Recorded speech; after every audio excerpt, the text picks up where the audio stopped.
Do do do do. Bim, bim, bim, bim, bim, bim, bim. Bim, bim, bim, bim, bim.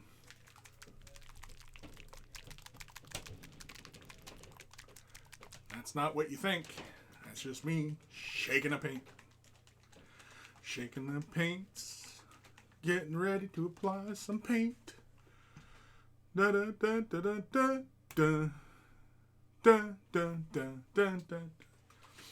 So, welcome to another Getting Projects Done with me, your host, Chris, the Name Butcher. Hey, you. Get off my lawn. So today, we're taking a break from the Gundam and the, what is this? The Walker Bulldog. I haven't touched the Walker Bulldog. I don't know if I talked about it last episode. I think I did last episode. I picked up Tamiya colors so that I can start getting to work on it. We'll be getting some paint on the Tamiya kit soon enough. But the Gundam, I'm just taking a break today because Ash and I have started we started about a week or so ago, but we started our Dark Uprising campaign for Necromunda. And so now, as it is, and I can see why. If anybody who's picked up Necromunda Dark Uprising and, hasn't really delved into it at all, which I'm sure everybody already has, but anybody who's not familiar with it, wondering why there's so many Corpse Grinder Cult models in the box, it's because, man, there's so many ways that you could end up with a gang size of, like if you got the right cards and you rolled really well after every game, by the third game, you could have damn near 20 models in the gang. It's ridiculous how easy it is for them to replenish the ranks. But as we get into the next phase of the Dark Uprising, I might end up eating most of my guys. So that might be why it's so important to have so many bodies in the gang before you get to that phase. Because, yeah, but, and of course, the Butcher. The Butcher is just brutal. He's brutal. He has a whack ton of attacks. He's got a really good strength. And, he lives up to his namesake. And man, it's pretty crazy. It's kind of like the whole gang is kind of like a big support mechanism for this Butcher to come in and just start hacking people down. And, it's pretty crazy. He's got a whack ton of attacks and it's pretty hilarious. But anywho, we're getting models done today. And so I'm going to be working on, this guy is, I don't know, he's an interesting looking model. And I've got other bits here because I left in the kit. Oh, geez Louise. In the kit. Here, let's switch cameras. Let's go here. Yeah, there we go. So, did that get all screwy again? Hold on. Messing with my eye holes. Let's see here. Oh, shut up. Shut up. See here. No, too dark. Too light. Too dark. Oh, screw it. No, messed it all up now. Arg. So, anywho. There we go.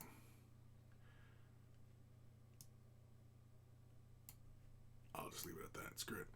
So, I've already laid out this armor, and the guy I'm working on is this guy. I've only sprayed him with Stino Res white, and I just laid that onto the model. So he's a white prime.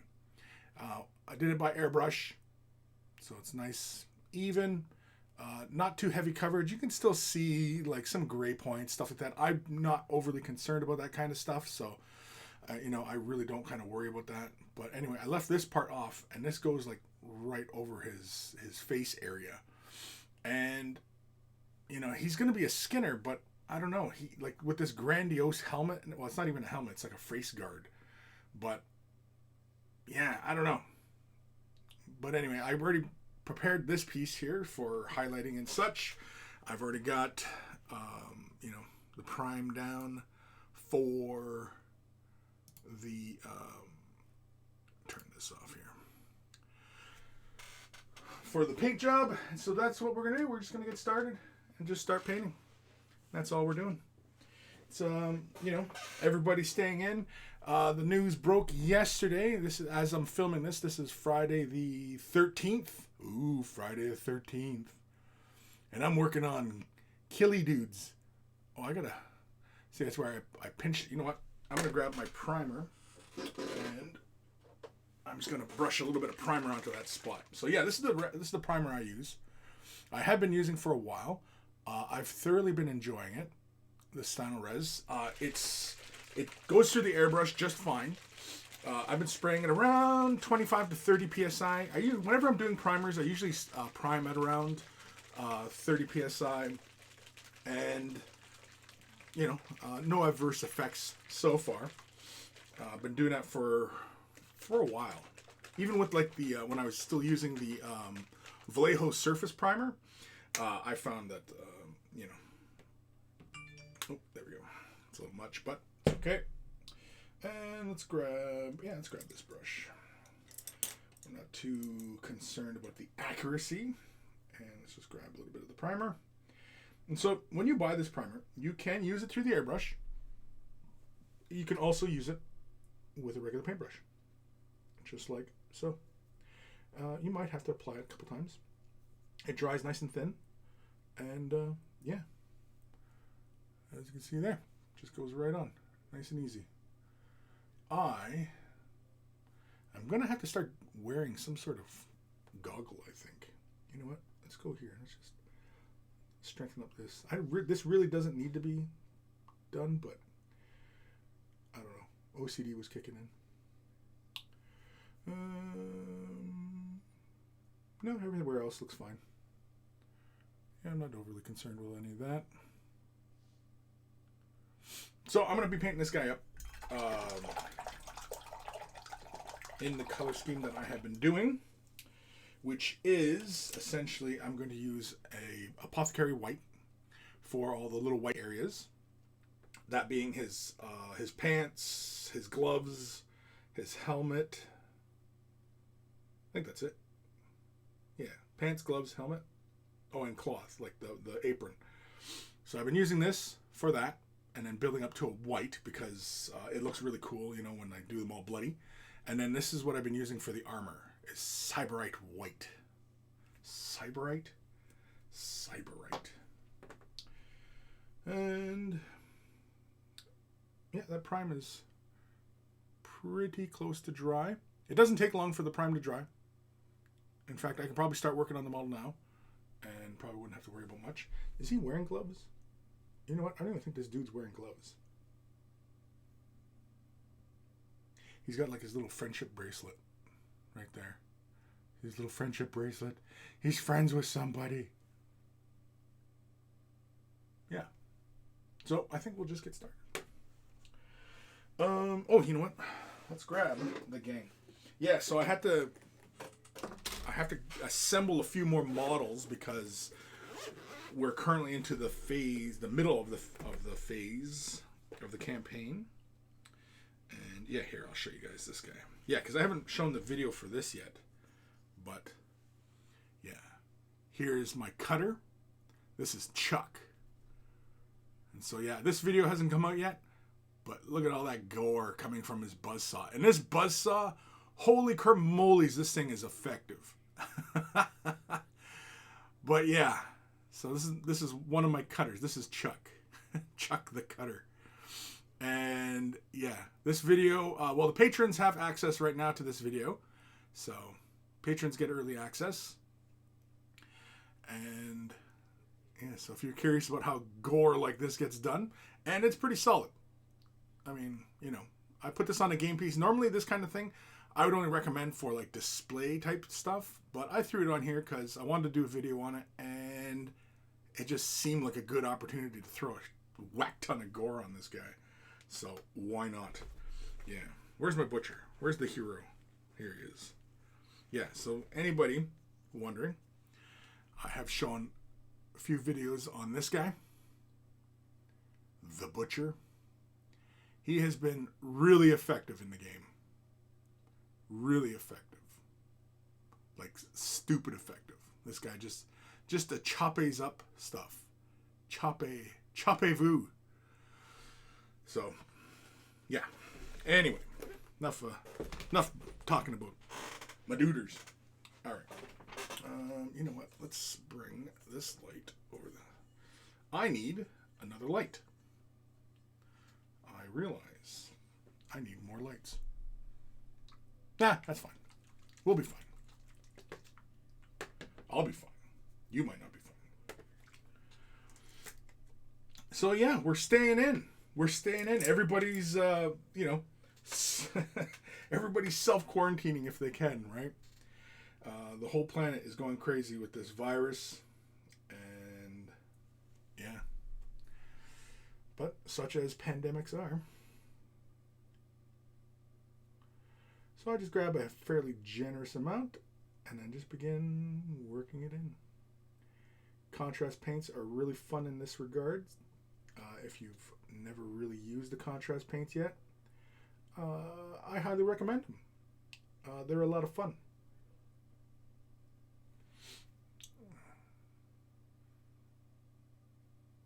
Yeah, so what we only have to do is helmet and his pants and his apron. Because he's not wearing gloves, as far as I can tell. Cool. So we'll start painting this guy and we'll see how far along we get into him. Hopefully we can get really nice and far.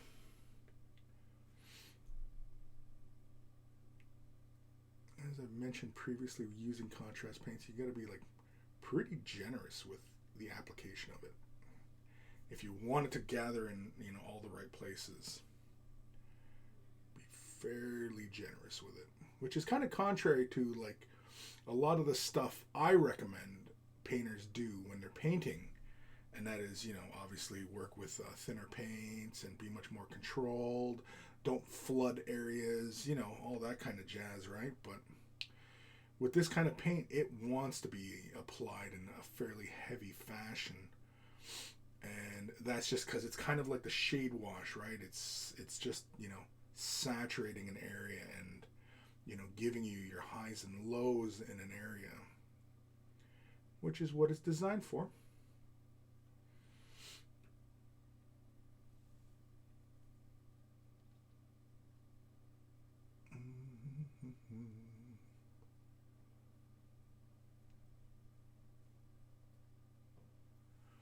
Apply too many layers though, it'll begin filling in points, so it'll stop giving you those shadowy points. So be mindful of that. But you can see how like it creates that separation on the the seams and stuff like that. It's just a fun way of getting to a decent tabletop fairly quickly and fairly painlessly. All right, that's the white areas, because I thought he had gloves, but he doesn't have gloves. So let's move to the Cyberite Green. Take a sip of my coffee. Oh, jeez Louise, I'm spilling it everywhere. I'm spilling it all over myself here. It's okay. It's my workspace. I don't have to worry about, keeping things terribly clean.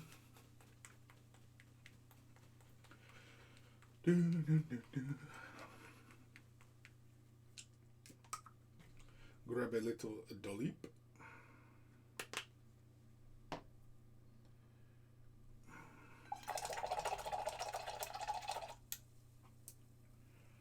And let's grab... let's just grab this brush. We'll just use this one here. We'll start laying color down. Yeah, even with the white prime, you can see how, as the color dries, you can see how it becomes much grayer, right? Again, I'm going for like like a white apron, white pants kind of thing, right? So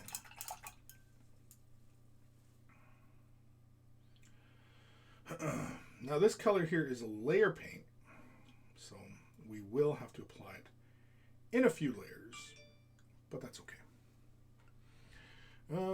Let's start away from where it's still drying here, because I was going to start on the knees, but they're already wet, so I'm just going to start right on the weapons. And we're just going to begin working this right in.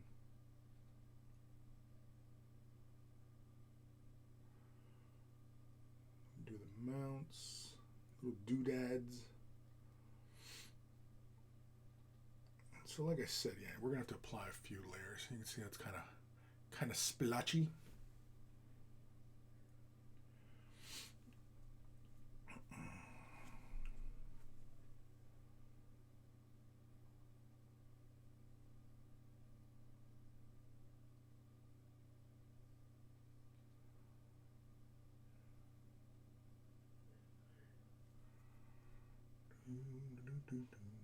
Yeah, I really do need some tunes here while I paint.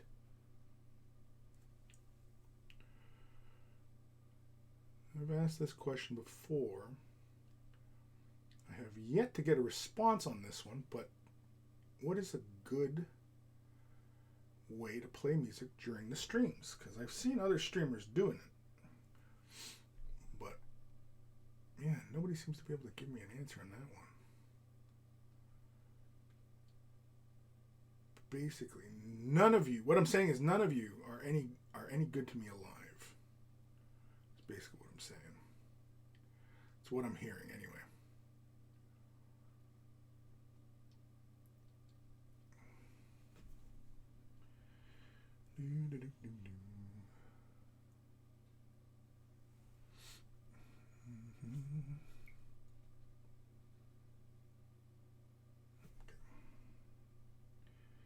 Just trying to stay in frame here as I'm working my way around.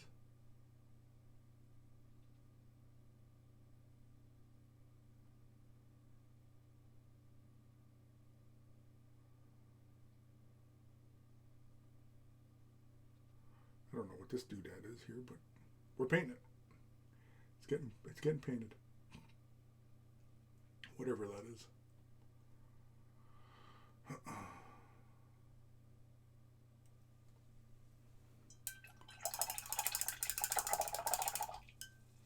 Grim! The first game of Necromunda was a blast to watch. Also, hello, Chris. I hope you're having a nice day.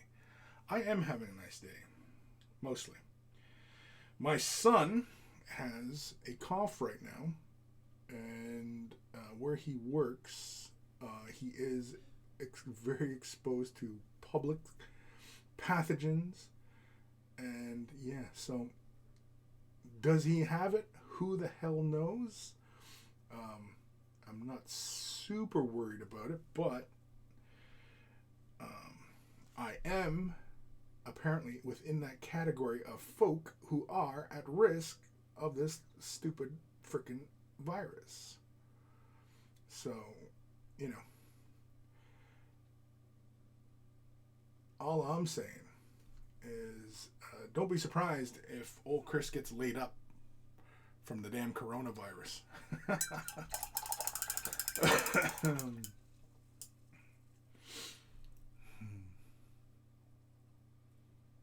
Yeah, you see how splotchy that is. Oof. What the hell is that? Oh, it's a rivet.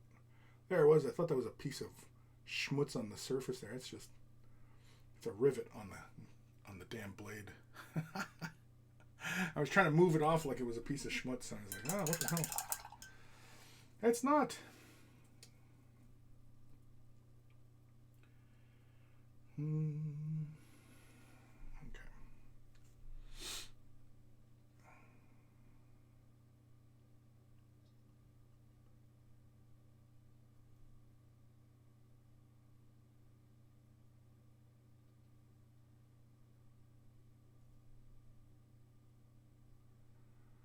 Oh, wait. Shoot. I think I colored.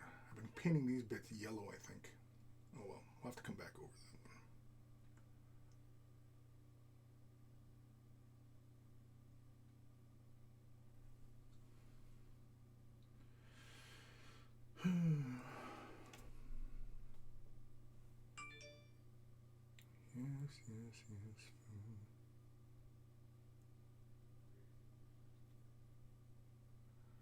Yes, I'm sure that notifications are really important. Watching something about my credit card. Yeah, you're getting hacked. Oh no. I'm in trouble.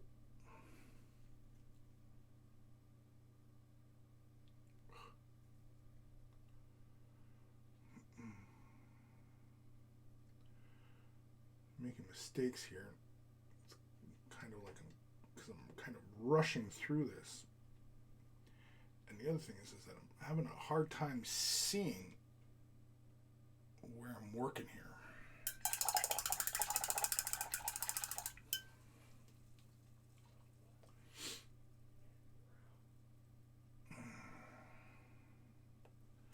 All right, I have to pull this out of frame because I can't see what I'm doing. Just hit the freaking head.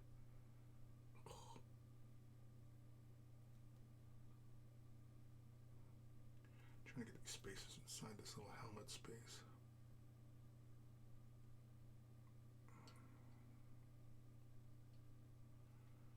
There we go. I hit the freaking helmet there, but oh well. It's a tiny little spot. I'll clean it up later.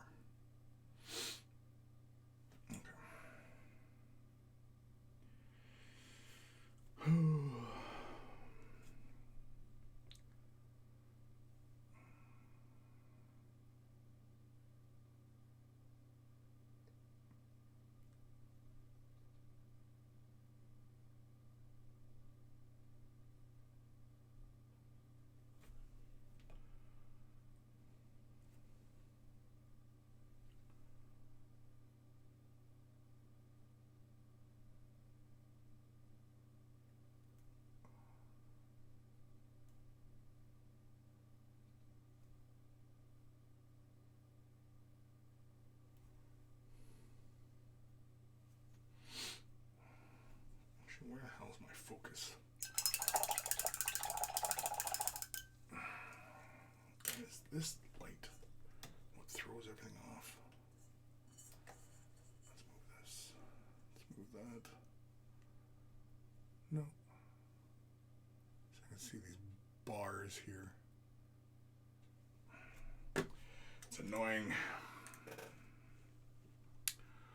Annoying.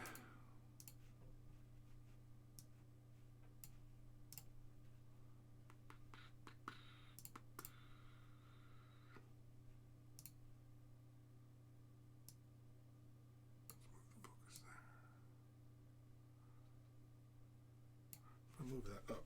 Can we see that okay? It's a little bright, but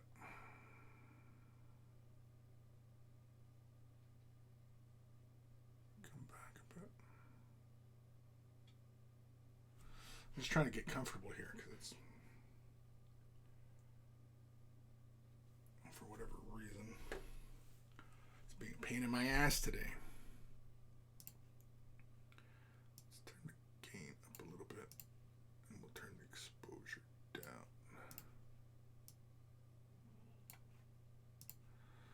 Help? Not really.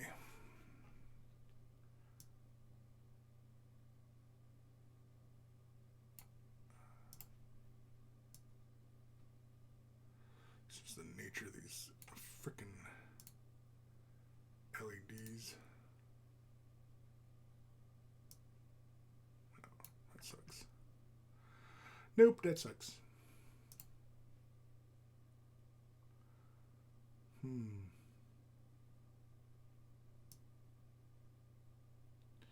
Yeah, I'm going to continue playing with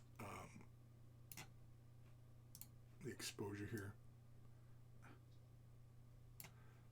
Turn the gain all the way off. Turn the exposure back up a bit. That one's a little hot, but that's okay. We'll leave it at that. And quit screwing around with this. Eldari Lamborghini, there he is. Hey Grim, hey Chris, how's it going today? It's not too bad. All right.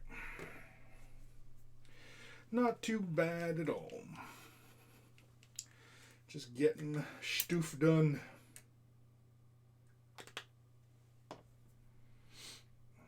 Trying to, anyway. Oh, excuse me. Let's move my chair in.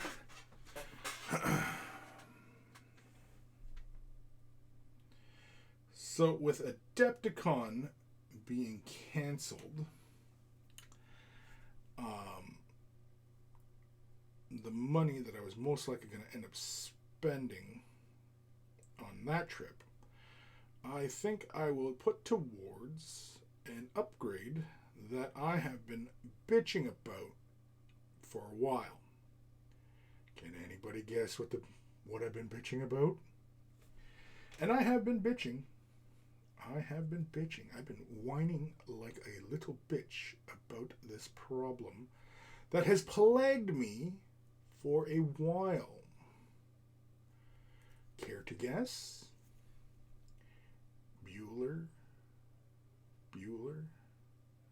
Anybody? No? Nobody's guessing? Grim, it's all right. I'm just going through the steps to get refunds for travel-related things and trying not to get sick before the 17th. Eldari, I'm working on the second Lord of the Ring High Elf model. Love working with pewter models. Yeah, pewter models, man. Pewter models. It's old school. Old school. Of course, before pewter, they were just simply lead. But pewter is, at least I'm pretty sure it's still done this way. Pewter is an alloy of, or is it just an alloy of tin and zinc? Is it pewter just tin and zinc? Because I know it used to be lead and zinc. But anyway, or maybe that was just the old way they used to do it, lead and zinc. Anyway.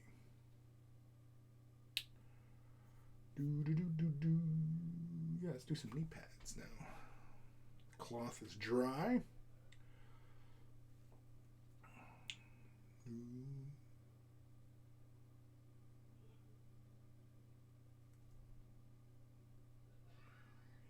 Yeah, I definitely need more light.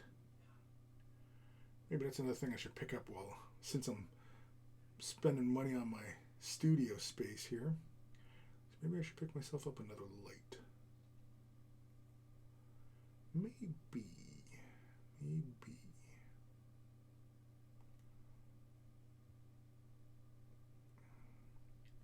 Just maybe.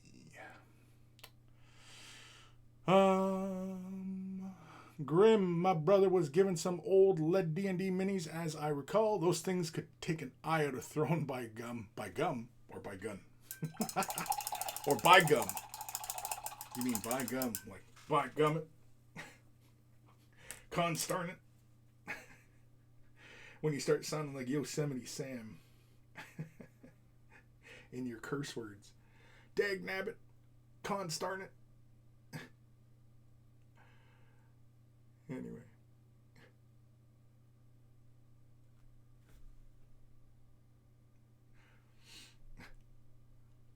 I used to love Looney Tunes. Even despite all the horrible, horrible racism.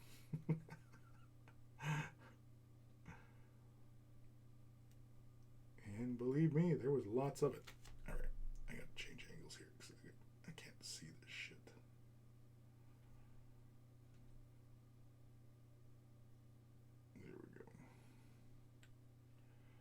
There we go. Is that it? Did I have an idea?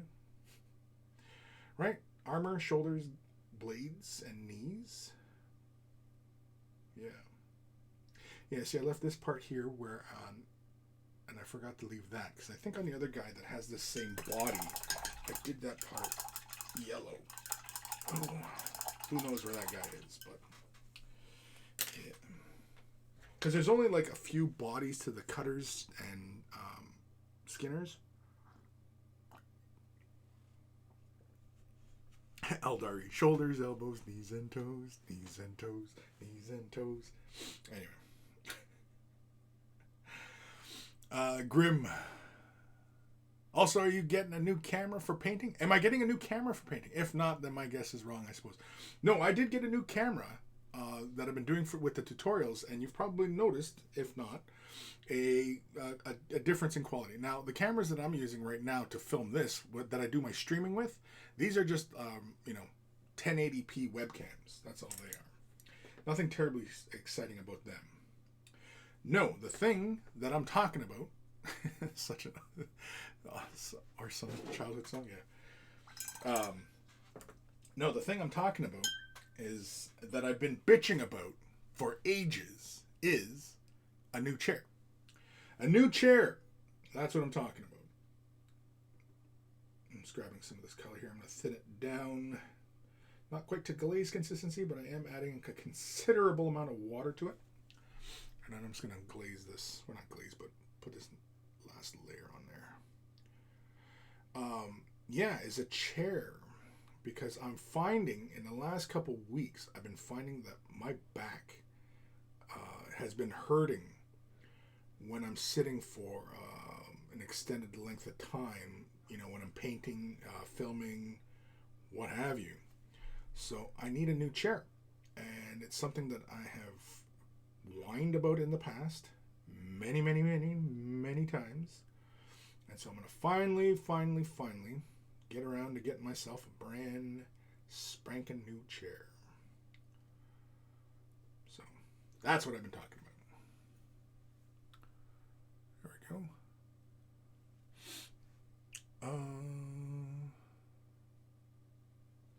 Grim. Oh yeah, you've talked so much about the chair, I forgot about it. Yeah, exactly. Well, it's been a while since I've gone into a proper bitch fest about, needing a new chair, but yeah.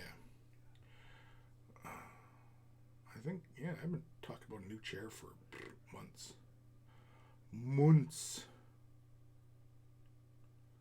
So yeah. So the money I was going to spend on my trip, I'm going to spend on some studio upgrades. And I think I'm going to pick myself up some magnifying lenses. Like the fit on your head kind of thing. Probably make me look like a massive dork, but I don't care because, if you guys can see me on the other camera here, I have this model pretty darn close to my face as I'm painting. And so, yeah.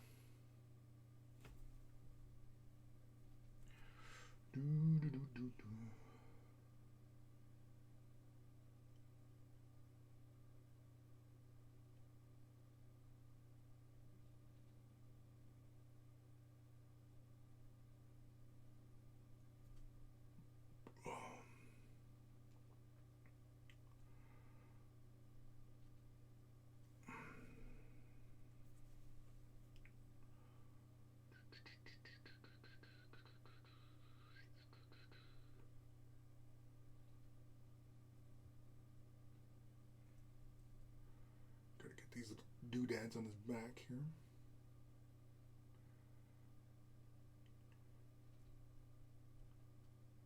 Call them doodads because we don't know what the hell they do.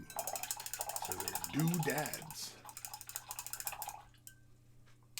Eldari, as someone who just got a new chair for my desk, I can wholeheartedly recommend. Yeah.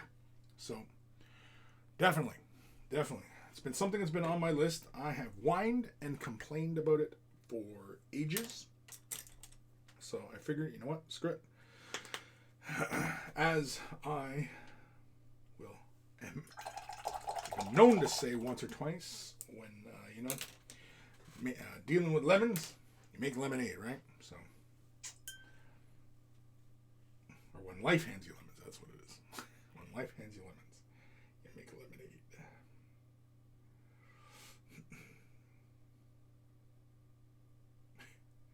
What was that movie? When life hands you lemons, say fuck it and bail.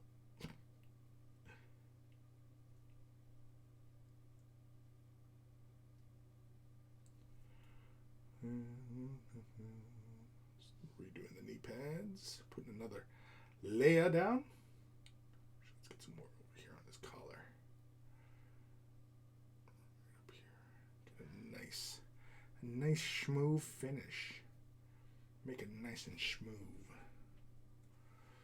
Get it on the shoulder pad. Now I've hit all sorts of areas here on the model that, you know, obviously I'm not going to get some of these colors. I'm not too worried about it, as I'll be using base paints for the flesh areas, and that covers really well on top of other colors, so I'm not too worried about it. And again, these are game pieces, so, you know, we're not terribly concerned. You know, if I was doing this for some sort of competition, well, some of you might be wondering, well, Chris, you don't do competitions. And you'd be right. I don't. I usually don't.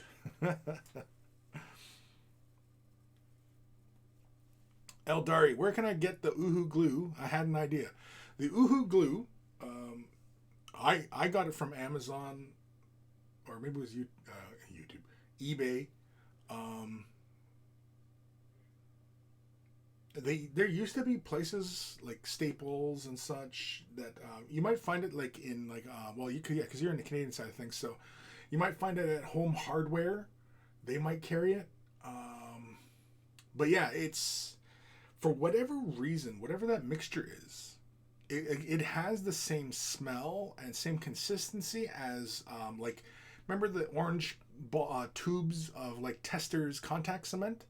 It has that same texture, but I've tried using this technique for the stringiness, and it doesn't seem to do the same amount. Like it becomes very thin and brittle, and it doesn't give you thick stringiness like the Uhu glue does. I don't know why. It's something about that formulation. Not to say that it can't be done with other materials, but yeah, I have played a little bit with other materials to make it happen, because at the time when I wanted to do the effect, I didn't have access to the glue, and so I went online to find you know, a package of it, and yeah, and I found that when I was testing it out with like other glues, it was like it just wasn't happening. It just wasn't happening, and I wasn't happy with the results. So yeah.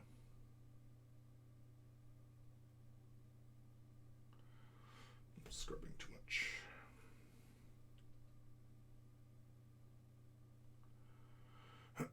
You may notice that as I'm applying this coat, that I'm moving the brush around lots. I'm just realized that what I'm doing here.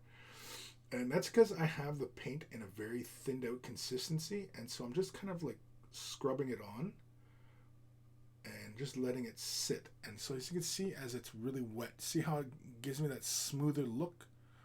And that's what I do. I often break down the paint to like a glaze consistency, just to give me a really, really smooth finish. Like, see on this side of the helmet here? See how it looks a lot smoother there? And that's just one of my things. I mean, you don't have to do it with your paints, but mainly I want a nice saturation so that it matches with the other bit. Where's the other bit? I'm at. There we go. Oh, what the hell did I just not do? My glue! My glue! Yeah, so, because there's this bit and then this, right? And so this is going to sit right on top of him like that. So, yeah. I just want a little bit of consistency. Time for some coffee. Yeah, so the Uhu glue, yeah, you're probably better off just looking for it on eBay or Amazon.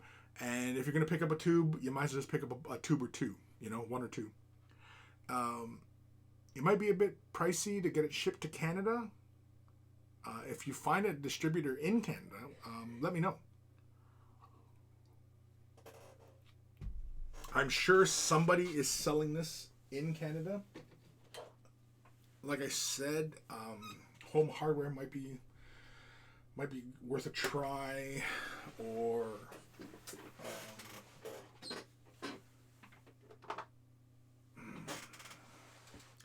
did I use Ricard Flesh?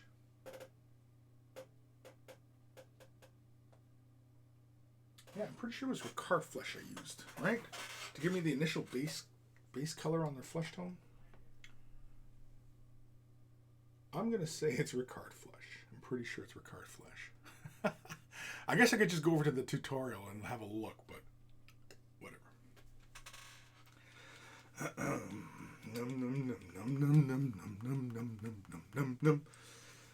Yeah, I'm pretty sure it's Ricard Flesh I used. So I'm going to use some Ricard Flesh to do his flesh tones.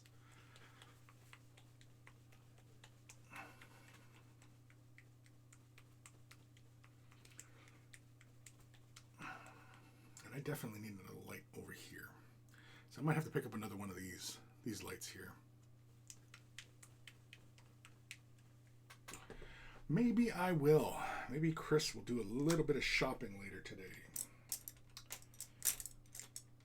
Seeing as how I have a little bit of a budget. And the thing that pisses me, well, I'm not pissed off, but I'm a little disappointed that Adepticon was canceled. And the thing is that I was really prepared to go this year. I had all sorts of little things to give away, and I mean, I'm still gonna do giveaways, obviously. But I haven't made a video on it. I've been falling behind on my videos here. But one of the monkeys was very, very gracious and sent me a present. And so I was going to distribute it amongst, everybody at Adepticon. And then, of course, I was going to send stuff out to all the patrons. So everybody that I have your mailing address, you might see another package show up with, stuff. So don't be surprised. But don't worry, I'll fill you guys, the patrons, I'll fill you guys in later when I make the video about it. All right.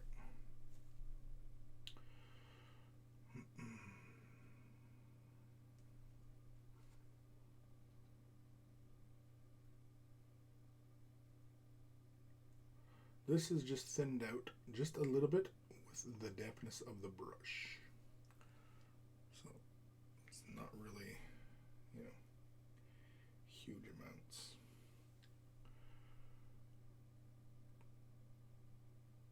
Mainly because, like I said, see how there's a bit of green here on his shoulder? Just whatcha. Look at that. Covered it right up. I do like base paints for that very simple reason. That they'll sit right on top of darker colors so easily. So effortlessly.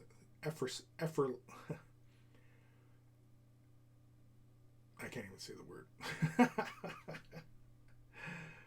Anyway, completely tongue twisted here. But anyway.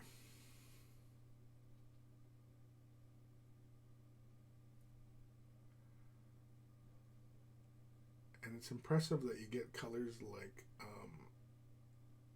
Cyberite green, Ceramite white, Avalanche Sunset as base colors, because believe it or not, for anybody who hasn't used those colors before, they sit right on top of like a black primer so easily.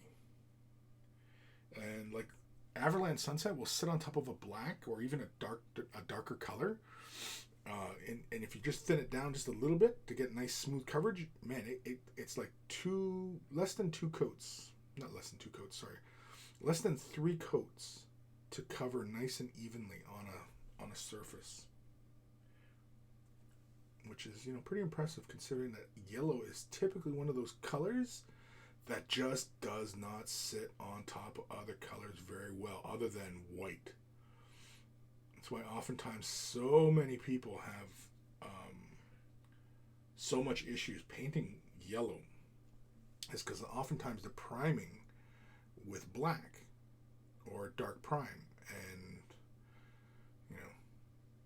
if you're working with bright colors, you should work from a bright prime. Eldari, I bet you wish Canada Post had flat rate shipping. Oh man, yeah. I do. I mean, there's so much wrong with international shipping as far as in and out of Canada. I Man, don't even get me started on the issues with dealing with doing international business in Canada. It's such a pain.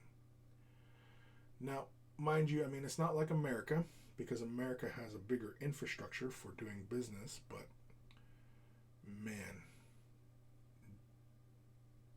doing business outside of Canada is a pain and expensive. And there's all of these stupid ass rules. And, you know, it's just freaking annoying. It's just freaking annoying.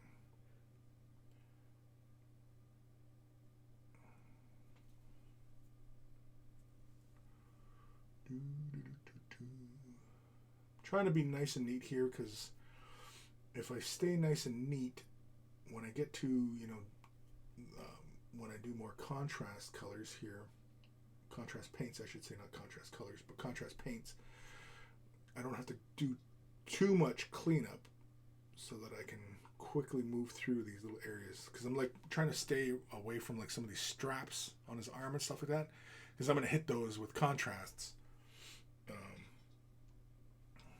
so I can easily get them done.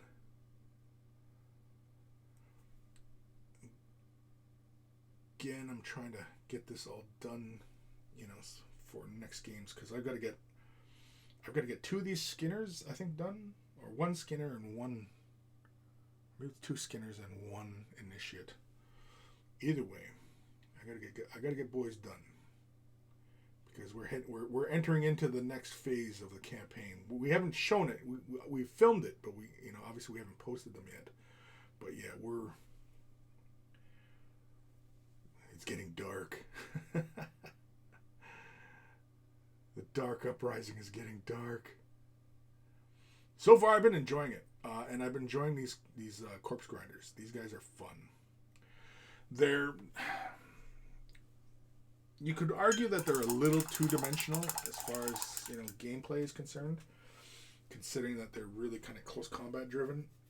But even against like a gang like Goliaths, these guys definitely would beat up Goliaths in close combat. But definitely anybody in the shooting game, holy carmoles, these guys are severely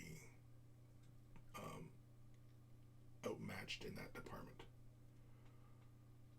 They just, because only the initiates have guns, and they're not great at gunning.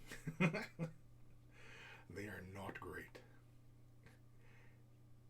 They're just not good backup as far as taking care of stuff. They're just watch my back, little guy. I'm gonna go in for a charge. And I've got you, Sarge. And then he doesn't do his job. Take this guy out. Oh, you didn't take him out. Oh, you just all you had to do was just hit him. That's all I wanted you to do was hit him. And he can't do that. So, but such is life in the Underhive. I need a little bit more.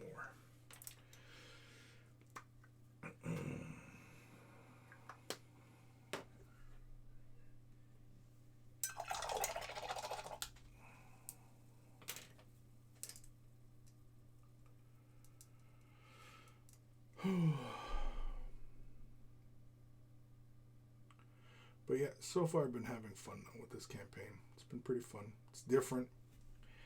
And the corpse grinders, I definitely dig the play style. I like the play style, because I'm usually not an upfront and punch 'em out kind of player. I'm usually not, like I shouldn't say aggressive, because Eldar can be quite aggressive, but yeah, it's just a different kind of play style as far as these guys are concerned. At least for me, playing Necromunda, because I've been like for the longest time in Necromunda, I used to play Ratskins, and Ratskins they had really great close combat, but they had a really good mixture of shooting as well, and they often, because they had stealth abilities, I used to get into position a lot easier, and I found that to be, obviously very advantageous in, a lot of the matchups, just being able to, maneuver into a position and, get into better firing positions than my opponent. And so, yeah.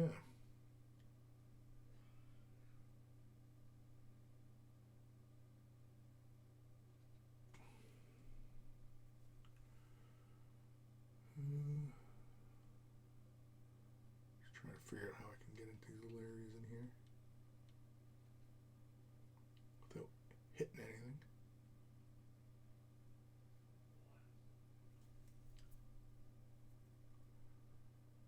Okay.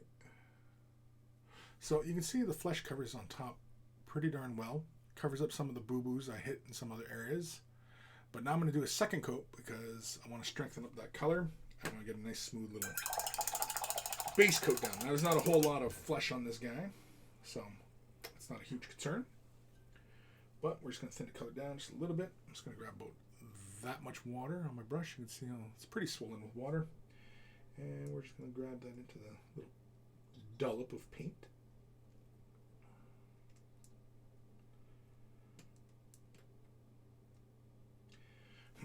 I think one of the things when I'm thinning my colors down,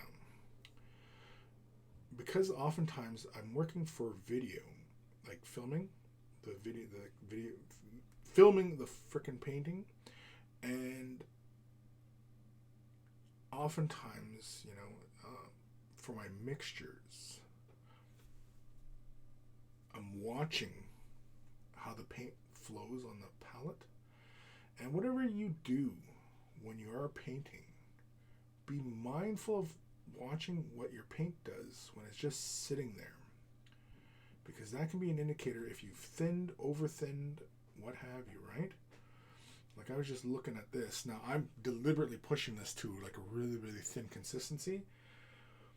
But just when I see the outer edges, when I move the paint on the surface and I see the paint creeping back in, you know how like obviously when something's wet on glass and it pulls and beads up, that's what I'm watching for.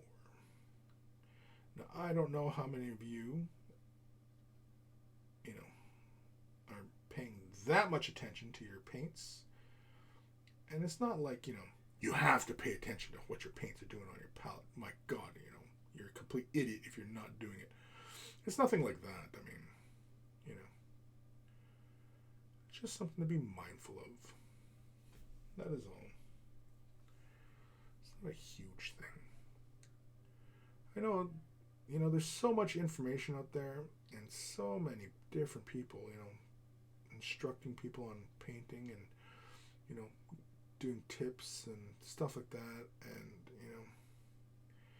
it can be a little bit confusing at times, especially when some people are saying, don't do this and do this. And, even I'm guilty of it at times, just because I see so many people doing things that are just kind of, such a bad habit to be in,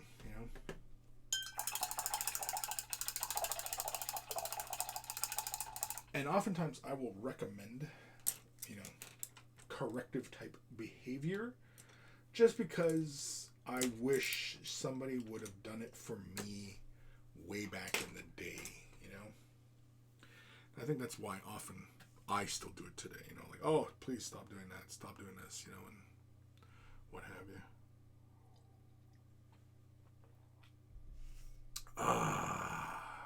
All right. Sorry, had to crack my knuckles.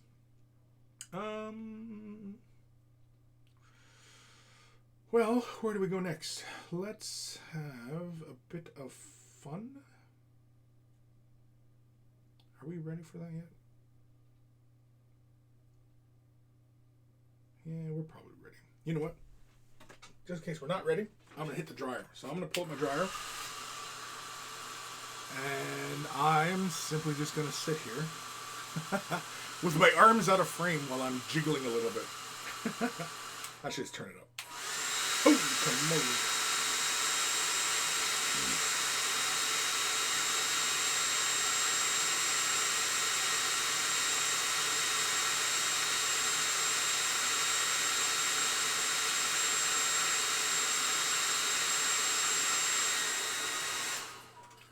Anybody who's wondering what kind of hair dryer I'm using, it's a cheapy little Walmart deal. Nothing fancy. Okay. So let's continue on. We are going to, now I'm pretty sure the way I was doing this before was, no, was it a Kellyan green? Or was it Pterodon? Shit, I can't remember. Was it Kellyan green or was it Pterodon? I think it was Pterodon. Maybe it was a Kellyan green. Uh-oh. I think it was Kellyan green. Let me see here. Oh, shit. I don't recall which one it is. Pterodon turquoise. I don't really feel like going through and searching up what I did.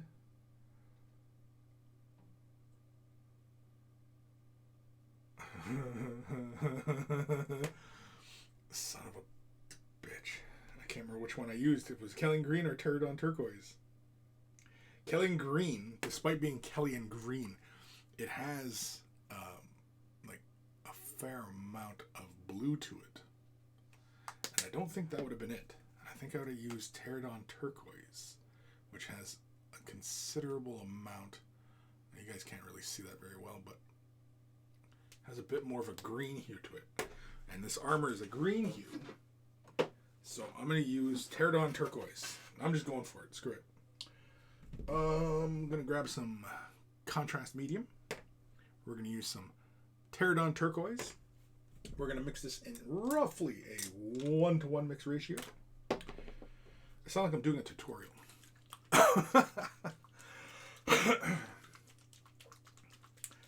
Bum, bum, bum, bum, bum, bum. Sneak peek for anybody wondering. Doing some Stormcast, doing a bronze scheme. So for everybody out there who's already a patron, you've probably already seen the first 2 parts of this model.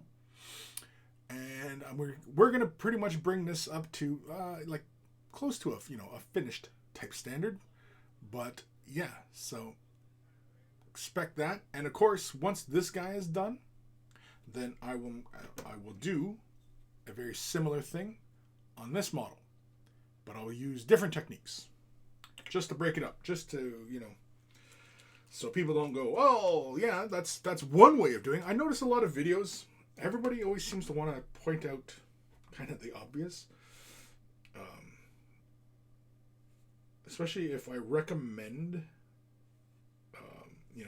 doing something a particular way. And I said, well, you can do it this way too. Well, yes, you can. And I have shown it. And I'm not sure why people want to do that all the time. I realize that, there are many ways to do things. And I don't know. I just always assume, I think what it is, I always assume that people who are watching my videos, at least in my experience, it's always been people who are already familiar with my work. I think that's what it is. And I think that's got to go down more. Yeah, I think that's still too rich. You know what? Let's try. Just for gauge, I'm going to throw a drop or 2 of Flow Aid into this. 1, 2.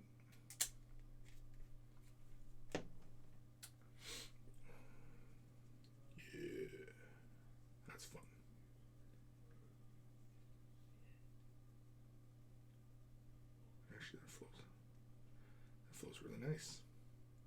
Yeah, it's this Pterodon turquoise that I was using.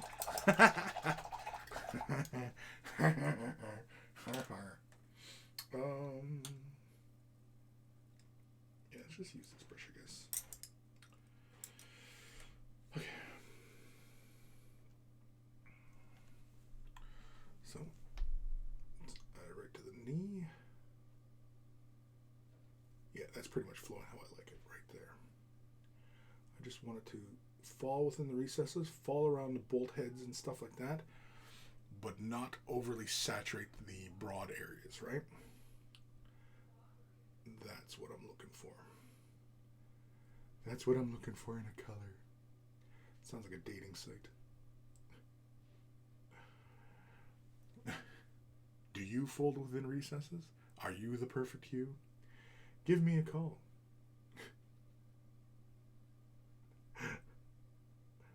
Yes.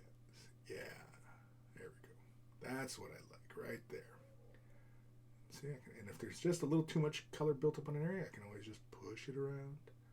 Push it around. Right? Push it around. There we go. Perfect. Oh, it's not perfect yet. Oh, wait. I thought there was a third vent there. There's only two little vent lines there. I thought there was two. Eyes are playing tricks on me. Again, I'm getting old. I'm getting old, people. I am getting old. And hopefully, my ass doesn't end up catching this fucking coronavirus. Put the old goddamn fear into me the other day. Yeah, you diabetic? You are at fucking risk. I was like, oh my god, I am diabetic. I am at risk.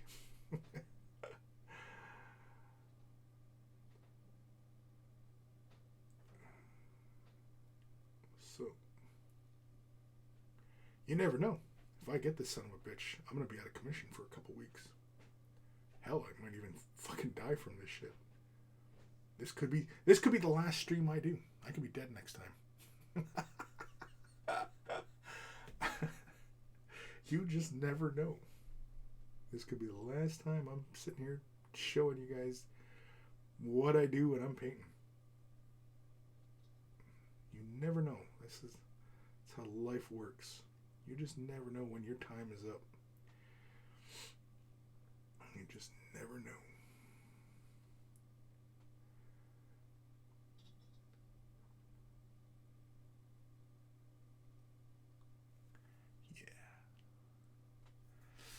Yeah, I'm liking that. I am okay with all this. The daily affirmation. And that's okay.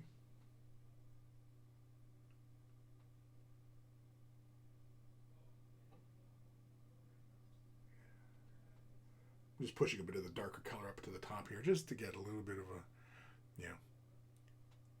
color variation going on. Bit of a gradient. Getting a little fancy. Getting fancy. Don't be afraid to get a little fancy with your colors.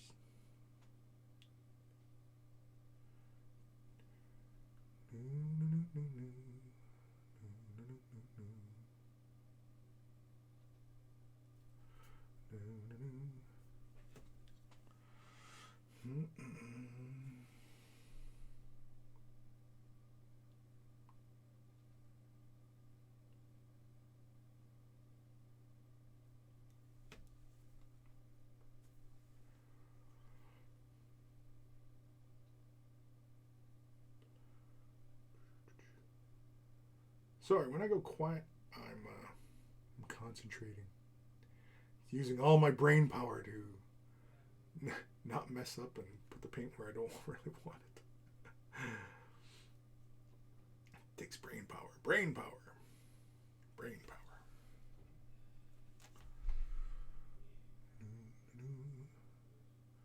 On the shoulder armor here, I'm applying it fairly heavily, just so that I can get it creeping into the recesses and such a little bit better.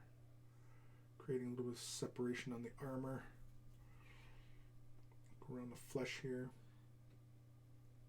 I hit the freaking flesh there. Arg. Arg. Arg. Nope, that made it worse. I am making it worse.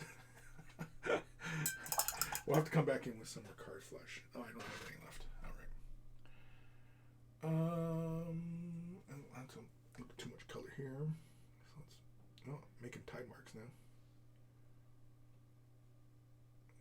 There we go. Just blend it out a bit. Actually, it's more like we're feathering it at this point. Yeah, see? It's more like a feather if you can just move it around. Push it up towards the top here. Just like so. Just like that. Yeah. Oh, I gotta do the chest armor thing. I was thinking, I mixed up a lot of this color here and I don't even need it. But yes, I do. Because I gotta do this chest armor thing. There we go. It almost seems pointless, really. See, I left this on a little bit of the nub so that I can use my little grippers here. Hang on to it. And then I'll just snip it, put some color down, and that should be fine. Also, when I glue it down, I'll just clear off the contact points, and then just, go ham.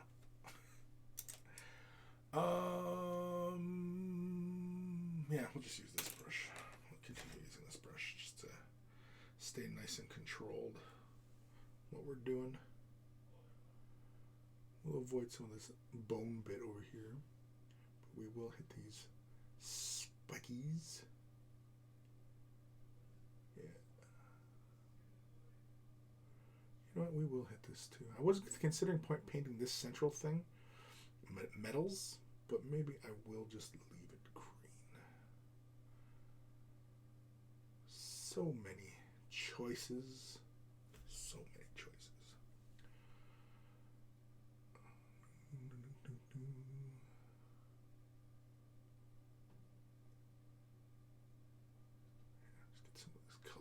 Build up in some of these areas, create some nice deep shadowy points, just like so. A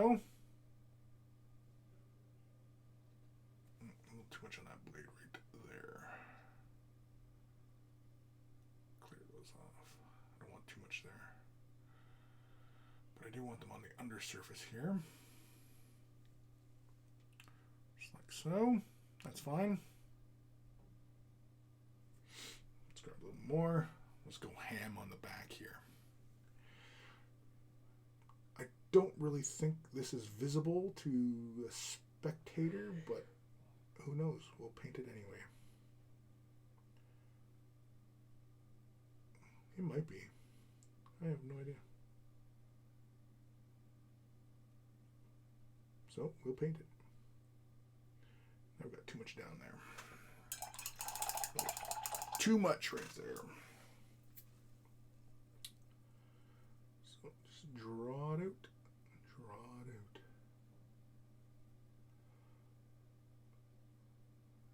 Like so.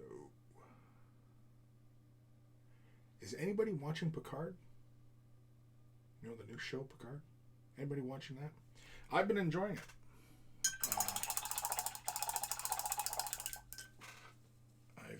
I've really been enjoying it. I'm sure it's not everybody's cup of tea. But as far as giving us new adventures of Captain Picard, I have been enjoying it. Was this the Star Trek that we were all waiting for? No, not really. But that's okay. Oh, already this chair's hurting my ass. Eldari, do you need to see the previous Star Trek with Picard, or can you jump into it? If you've never watched Star Trek, then are you missing anything? No. But I mean, the previous Star Trek with Picard, I mean, to get into the character and to know kind of the back on why these characters are interacting with each other because they have so much history together, yeah, you kind of want to watch the original Next Generation, and some of the movies, because I mean, some of the main characters, their backstory involves the characters from the TV show. So yeah, you kind of need to, but also it helps to know. Man, it really it kind of touches on a lot. Oh yeah, well even him too. Yeah, because he's in Next Generation as well. But you also need a little bit of Deep Space Nine. You need a little bit of Star Trek Voyager. You need a little bit of Enterprise. You need a little bit of the movies, and it's different than other Star Treks, mainly because it's taken a more adult. It's taken more of an adult type of themes because there's swearing in the show. They'll drop F-bombs, which is different for Star Trek. I mean, Star Trek's dropped swear words before, but oftentimes within context, it was done for comedy versus just straight dialogue between characters, And it's not like they're dropping F-bombs every other sentence or anything like that, but it's at moments they're dropping F-bombs. What else? I've been enjoying it. I'm a long-time Star Trek fan. And I have been enjoying this series. Now, the series with Discovery, that first season of Discovery, that was a hot mess. That was all over the place. And, it was built up that it was going to take place during the Federation Klingon War. And you have it in, like, the beginning. They're more like bookends to the whole season. And the whole season is just all over the place. And the first season of Discovery was just kind of a mess. Not kind of, it was a mess. Versus the second season. The second season actually got pretty good right from the start. It starts off really strong, and it keeps to this same motif and strength throughout the entire season. Is it very compelling? Is it Star Trek? What a lot of people argue about Star Trek being like the original series and the Next Generation. Obviously, when Gene Roddenberry was still alive is what we're talking about. And is it that? No. It has more in common with the modern Star Trek since the J.J. Abrams Star Trek, especially in the visual style and the way it goes about telling the story. Now, it's not to say that the show is all action or anything like that, because it's not. And what is fun is that anybody who's a longtime Star Trek fan, it actually is moving the universe forward that a lot of Star Trek hasn't done in almost... Well, when was the last Star Trek TV show? Not Discovery, but... it was what? Enterprise was the last stuff? And that was in the past, so... The last things to push the idea of Star Trek and where things were going in Star Trek, like as far as, from Captain Kirk time or Captain Picard times, it's not since Voyager. And Voyager took place on another side of the galaxy, so what was happening to the rest of the Federation? So Deep Space Nine really is where you have the last of, what was going on in the universe. And Deep Space Nine was really great because Deep Space Nine, when you get into the third season, it just ramps up and it changes. The entire thing changes. And at the time, too, because they were also competing at the time with Babylon 5 and the way Babylon 5 was telling a story. And because Babylon 5 and Deep Space Nine were very similar as far as themes were concerned. Life on a space station with all these aliens and, you know what I mean?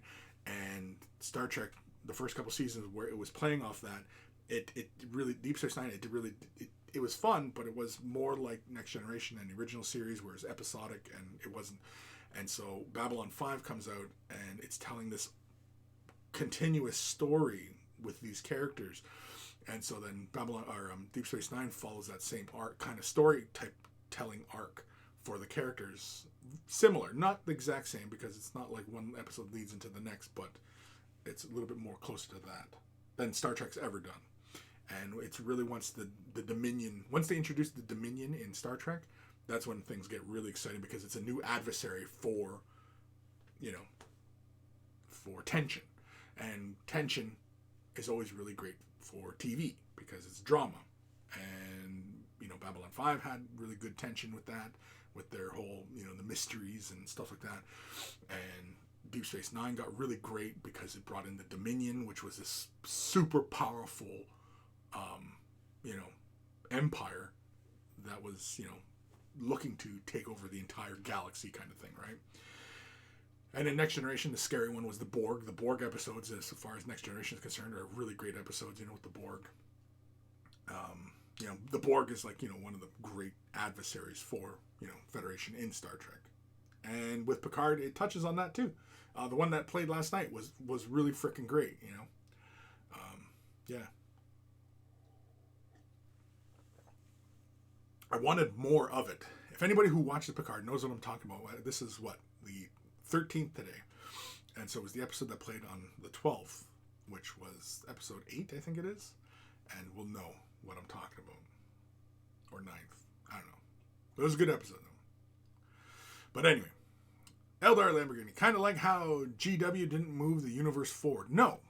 Yeah, but I mean, like, in Warhammer 40,000, the universe doesn't really need to move forward. Because this is a game.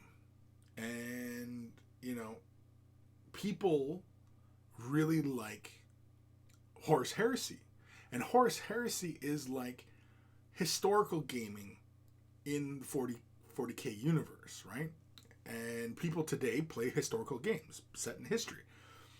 The story, we know the outcome of all these things, of what happened and where things went, and you know what I mean? And so you're just kind of fighting out the historical battles, which, some people really, really like. Because you get to play around kind of with what ifs, right? Well, what if we had another division over here? And what if then we attacked at this point over here? And you know what I mean? Like, and it's kind of like that. I get the appeal of historical recreation and reenacting and playing out scenarios. Well, what if we move these? Like, you know what I mean? And could you do it better than the general did at that point? Could you have made the victory? Could you turn a defeat into a victory, or could you have made a victory even that much more successful, right? It's kind of that kind of exercise. And so I get it.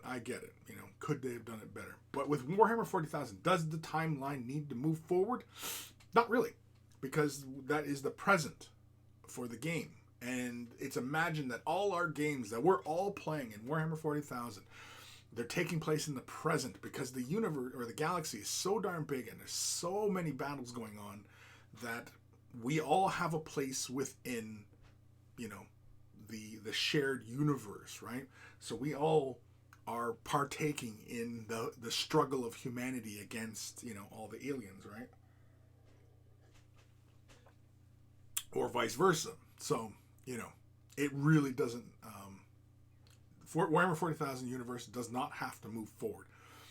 With the advent of Dark Imperium, the story is kind of moving forward.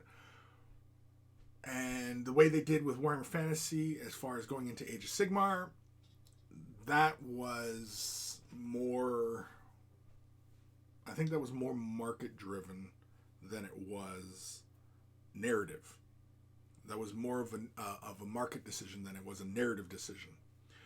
Did the Warhammer Fantasy world need to be advanced? Not really, right? It's the present. It's like Warhammer 40,000. It's the present, and it's things are going on, and we're all fighting the battles, and you know what I mean. And so, we're all living in the present, and we're all playing in the present, and so it's the present. And Warhammer 40,000 is the same way. Does it need to move forward? Not really. So why would you want to move the narrative forward? Well, to introduce new things. Now, when you introduce new things, especially because this is a game and Games Workshop is a model company, they always say that, right? They're model company. Well, how do you keep people interested in this? Is introduce new things, new concepts, new models. Why? Because you're going to buy the new stuff. And you know what I mean? And so, yeah. And of course, once you start, introducing new concepts, well, you're going to get people who, oh, no, I don't like where this is all going. I want to stay here. No, this is, this is really fantastic. I'm going to get into it. And so you always have that mixed bag. And I don't have the numbers as far as how well sales are on either aspect. So Age of Sigmar took off, really. It was a little shaky at the beginning there, but it seems hugely popular now.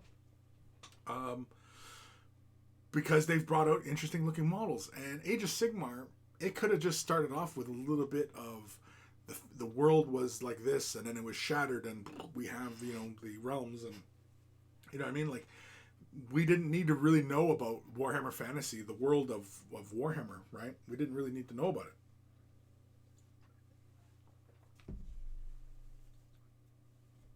It could have been a paragraph at the beginning of the rule book.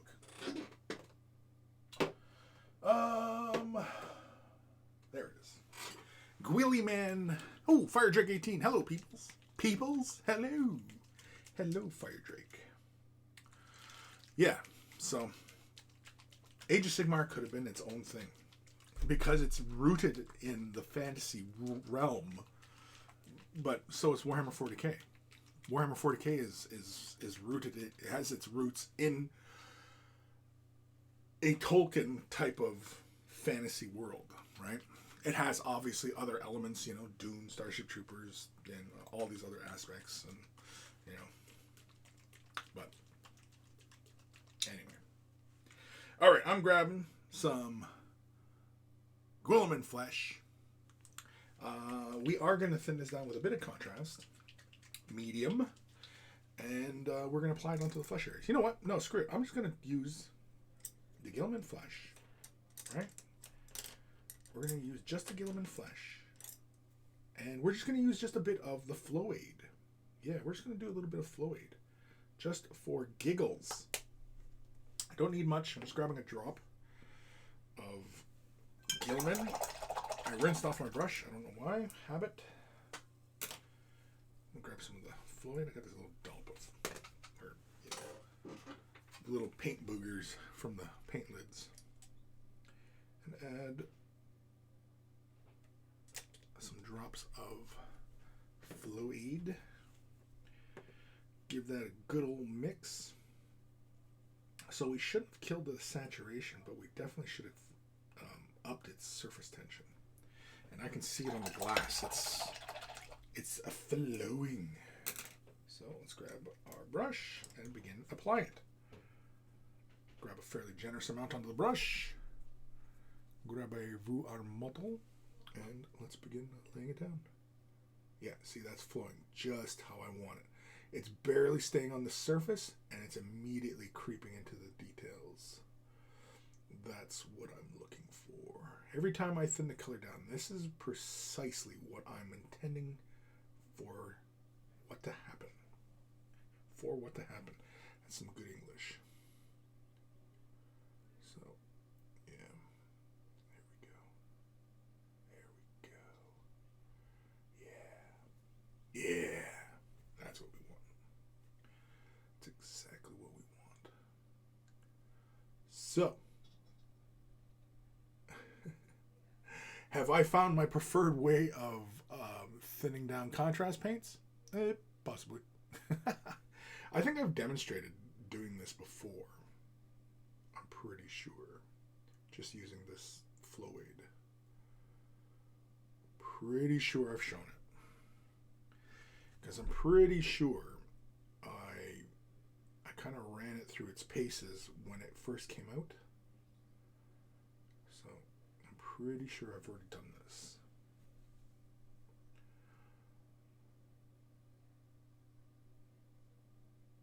Normally though, whenever I'm using the medium, the GW medium, it's usually because I want to break it into like a nice glazing consistency, and I want it to preserve, you know, the viscosity.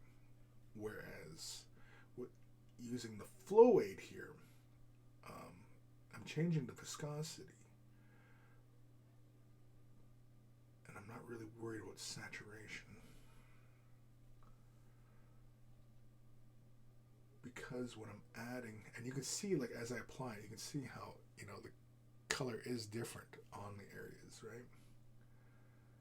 So, yeah. But we're having fun here. We're having fun. That's the point, is we're having fun.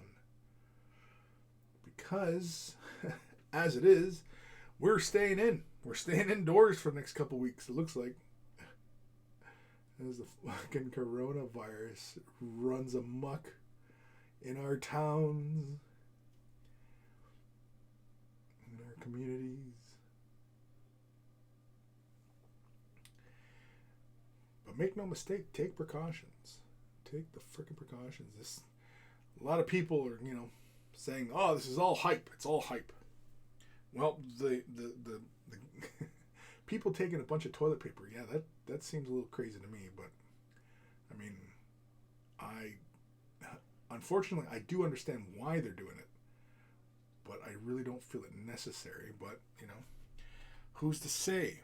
All right, there's a little too much, I think, on the belt.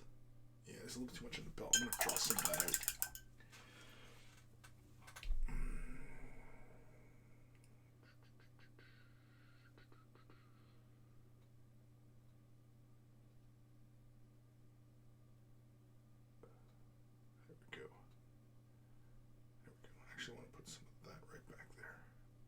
Right in the belly button space. Right in the old belly button. There we go. There. Yep. Happy with that. That's fine. Alright. Fire Jug 18. I was thinking about creating my own hobby space where I can hobby and game. I saw these lifetime sheds, 11 by 18, made of PVC plastic and enforced with steel rods. Anyone older and wiser think it would be a good idea. It's the Corona beer. It's the culprit, yeah. Yeah, people blaming Corona beer. That's, I mean, obviously, I have no idea how true that is. I would hate to think that there's people stupid enough to actually believe that there's a connection there, but who knows? But as far as doing a steel one of those those sheds with the steel frame and the PVC siding, sure, it's an 11 by 18. Can you get it any? Well, I guess 11 is fine. Because, for example, if you have at least a 6x4 table, if it's 18 this way, right? If it's 18 and a 6x4 table, obviously you're going to have tons of room on either end. And in fact, you can probably have the table close to, like, say, your entrance, so that, you're not losing any space there. So for your hobbying and storage of your models, storage of your terrain and stuff like that, just basic kind of man cavey type of thing. And what is it, 11? And so if it's 4 feet, right, and you're working with 11, that leaves you 7 feet. That's 3.5 feet on either side of the table. Unless you're a gigantic fellow, that should be plenty of room to maneuver around that table as you are playing. So, yeah, I mean, if you can find a good price on one of those, definitely pick one up. Yeah, if it is a proper. Now, mind you, though, is that the interior space or is that the exterior? Because you might lose a couple inches on both ends if you're properly measuring on the inside. Because there might be just the way it's designed, the framing. You know what I mean? You might lose some space. Like the footprint could be, they're measuring the outside of the feet and they're saying it's 11 by 18, right? So double check if that's what the interior dimensions are.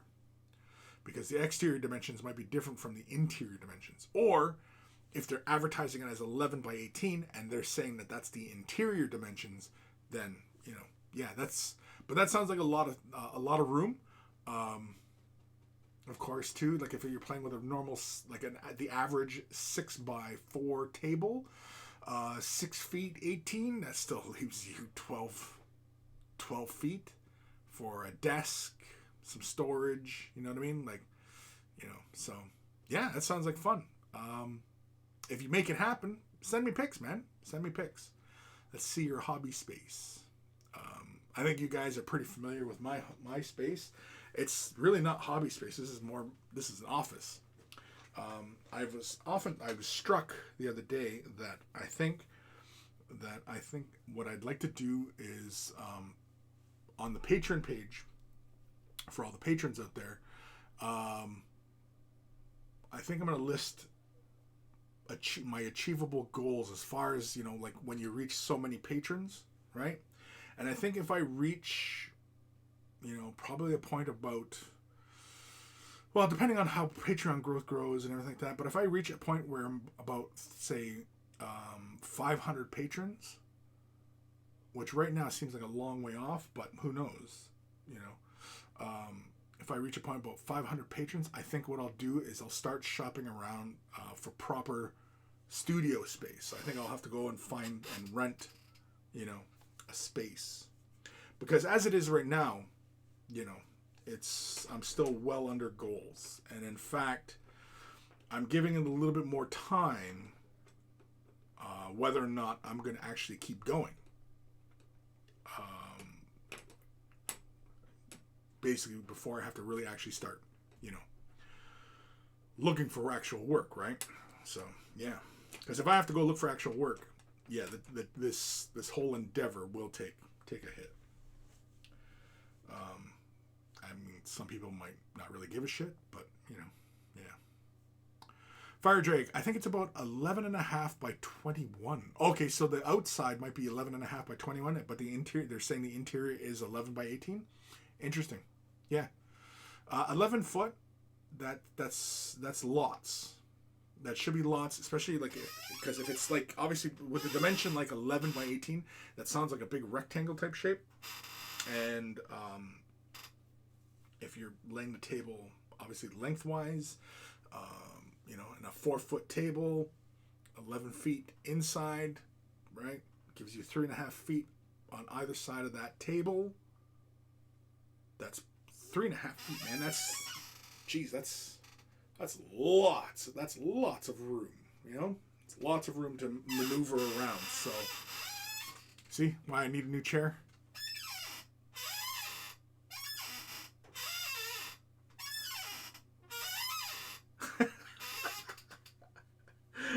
See if everybody loses their shit. Chris, stop that. Okay. Where are we with this guy? We got the green base coated. We got the white down. We got the flesh shade washed, and it looking pretty dry at the moment. Yeah, it is looking pretty dry. I think we can start laying some more color down. For that, we're going to get started with some contrast. I think I'll grab some snakebite leather and Cygor. Oh, you know what? I need the bone as well. I need Skeleton Horde. That's Dark Oath.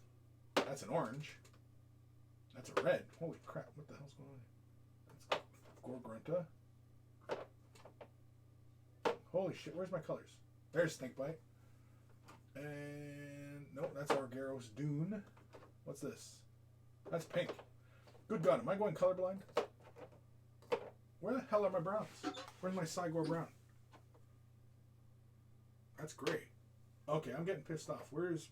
That's Wildwood. I'm getting mad. That's purple. There's Cygor brown. Jeez, I blew right past it. I blew right past it. Fire Drake Teen, I hope you reach your goals, Chris, and also new chair. I would say that for last. What, a new chair? No, shit, no. I was talking about at the beginning of the show that because I'm not going to Adepticon now, well, nobody is, that the money I was going to end up spending at Adepticon, I'm just going to buy a new chair. And I might pick up another couple of things from my studio space, because this chair, it's crap. It's crap. And I'm finding that when I'm working, that, yeah, it's killing my back. And so, yeah, I'm definitely going to be looking to upgrade this.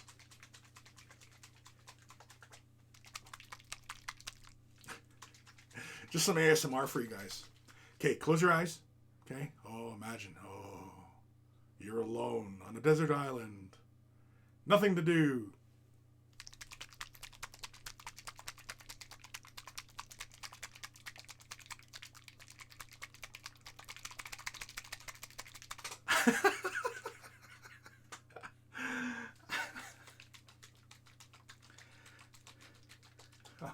I'll get my freaking channel flagged. Chris is being gross on his channel.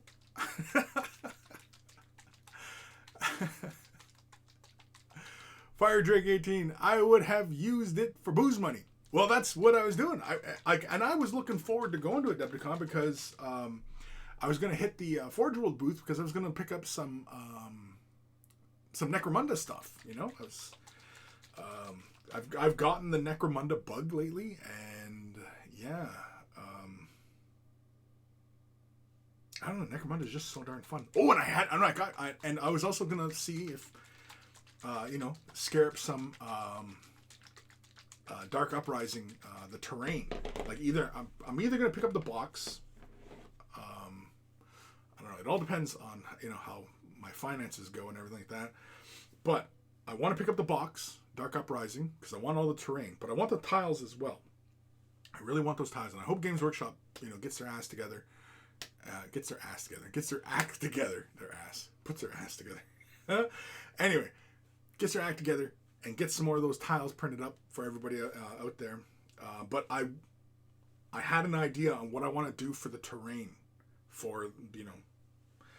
and I definitely want to do this because I do want to put together a Dark Uprising table, just because I have other stuff for gaming here at my house, and I just have not gotten into it lately. And I just, I don't know. I just have not been feeling it. But, yeah. Anywho, time for some snakebite leather. Let's do, actually, you know what? Let's do, yeah, we'll do snakebite leather first. I was going to say, let's go with the bone, but because he's got this little bone hanging from his hip. But we'll go into snakebite leather because we got all the straps to do, and yeah, it's all the straps got to do. I might actually hit his jaw with some deeper color. I don't know. See, the thing is though, is he has this grill that goes over him, and I don't know how much of his face gets hidden from that. So I'm not sure. Initially, I had the idea that I was going to do this glow inside his helmet. I don't know. I might do that with another one if I do up some more, because I do have another idea of doing some more of these guys, in interesting kind of color schemes. And I was thinking that it'd be kind of fun to do up like another group who are from another sector. And I was thinking that my guys, they're from Sector 7G. That's where my guys are. That's the sector that they're from. All right, let's start laying some color down.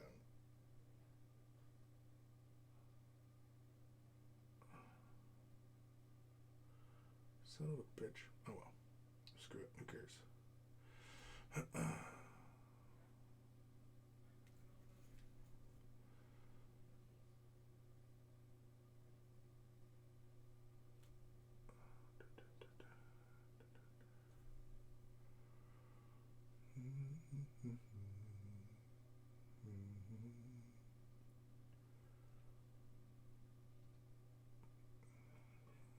I do apologize if I fall out of frame, but I'm more concerned with laying this down properly than I am whether or not you can see what I'm doing. I know that sounds terribly selfish, but you know what? Screw it. My models, I gotta live with them.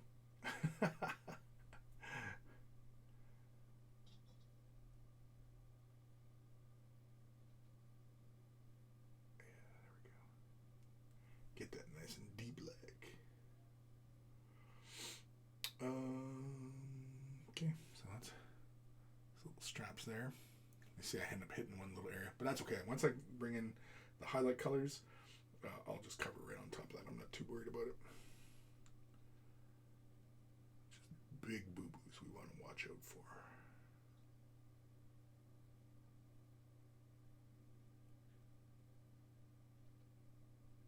I love this color. Snakebite leather. This is such a fantastic contrast color. It's so great. I love it. God help me, I love it.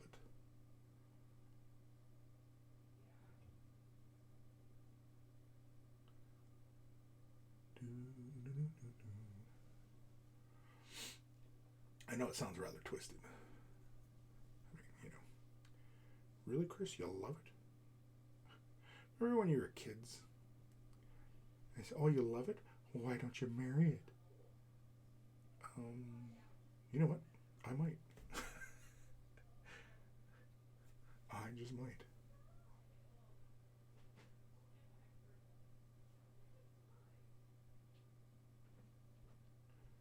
Do.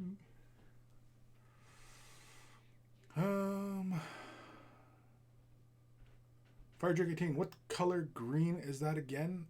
Athematic contrast? No, this is Pterodon turquoise. I broke that down and used it like a shade wash on the armor, but the armor was given a base coat, a Cyberite green. But when I broke down the turquoise, I thinned it out quite a bit with a bit of medium, the contrast medium, and I also used some of the flow aid, and it flowed just how I like it, where it just falls within the recesses but doesn't change the overall tint or value, I should say, of the color. So yeah, that's what I did. I do have a video on how I went about this, how I painted this armor, so there is fresh tips on this. But oftentimes when people ask me about painting things, it's like, yes, I've done a video on it. I have done videos on this stuff. That is kind of what I do. I make videos. And so I'm not sure why people aren't just checking out the videos. Just not sure. This whole thing perplexes me at times. Which makes me wonder, like,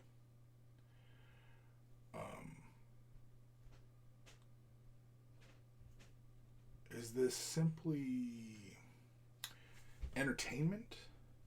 Or, you know, or are you truly needing the information? Or is it just shit to have on in the background? Because I can't imagine that my videos are any good for background noise. Not, well, I shouldn't say, like, Way the Brush, I know this video, I'm sure, is one of those things that just is in the background. But, like the Fresh Tips videos. Oh, shit, I forgot his axe over here. Oops. Yeah, with, like, the Fresh Tips videos. I mean, I can't imagine those are good background videos. I don't know why anybody would have those. I mean, they're instructional, and I get asked questions all the time. How do I do this? How do I go about this? And so yeah, well, I made a video on it. Here you go. And I'm not sure how that's not helping people, because I do care about helping people, but again, people perplex me because I don't understand how they're consuming this stuff. Now there's like a little fold under his chin piece here. I kind of want to hit that in bone. I'm going to hit this in... Oh, do I want to hit it in the bone? Yeah, I'm going to hit it with this. It's probably a little too deep, but it's going to be nice and contrasty. Yeah. Oh, shit, yeah, look at that. That looks freaky deaky as sure. I hit the chin, or the collar. Yeah, that looks freaky deaky, actually. I kind of like that. I kind of like how that looks. I kind of want to hit the little side things on his face with that green. Yeah, or maybe metal. Maybe we'll do it in metal. Might be too much green. Yeah, we'll do those in metal. All right. that is that. Fire Drake 18. Your videos help, especially when you're working on your own projects. Sometimes it gives you ideas. Yes, definitely. And, you know, I do pride myself on being able to, you know, come up with ideas. It might sound a bit cocky at times, but I am very curious about the nature of ideas and thoughts, and, you know, how we get to a lot of these points a lot of times, you know. Oh, the lid closed on me while I was grabbing a dollop of paint. Grabbing a bit of the paint. Being pretty generous here. I find, though, with some of these warmer tones sitting on top of white or the light gray, they don't look quite as nice as when they're sitting on that wraith bone or just any kind of, you know, warm off-white. Yeah. But it does the trick. And again, like I said, I'm not too terribly precious about this. I'm just, you know, trying to get this shit done, right? Because I got to march these guys into battle. The Brotherhood of Scars needs more bodies. We need bodies. And we're heading into the dark times, so we're definitely going to need more bodies. The Butcher needs bodies. What kind of voice do you imagine this guy has? Do you think he has a soft, soothing voice? Or does he have a really deep, gruff kind of voice? Or does he talk like this? And he's, hi guys, we're going to come in here, we're going to kill these guys. I don't know, could you take a guy like that seriously if he came in and, hi guys, today we're going to march into the war zone, and we're going to kill a bunch of guys, and we're going to steal their faces, and, you know, maybe we'll butcher them up and eat them for lunch, right?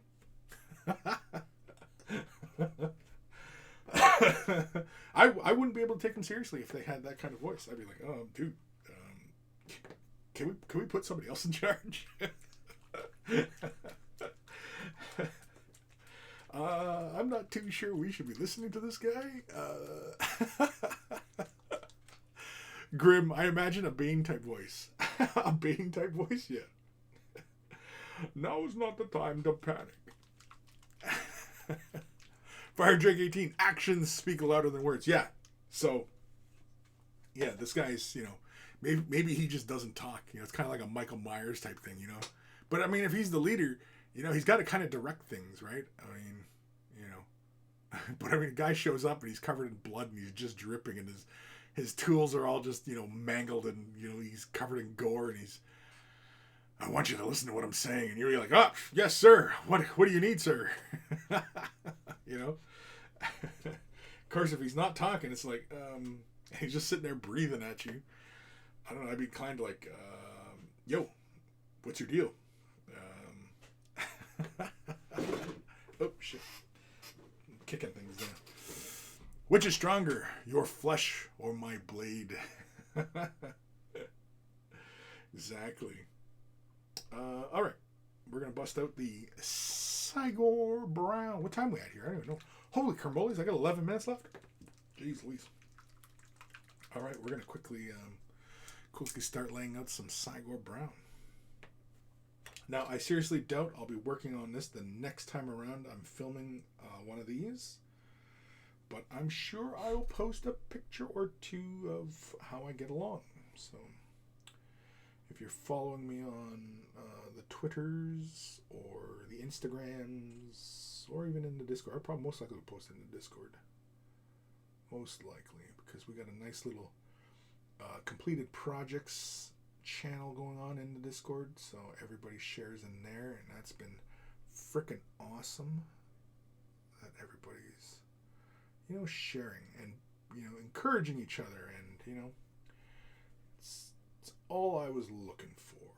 It's just a nice positive space for people to share their ideas, come together, and, you know, just all round help each other.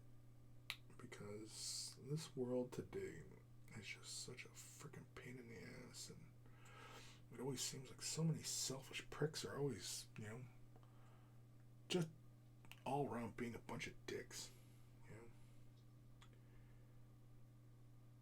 And our lives are just so chaotic and busy, and now that we got to deal with this fucking coronavirus, Christ. But remember, it's not media hype, right? The media is,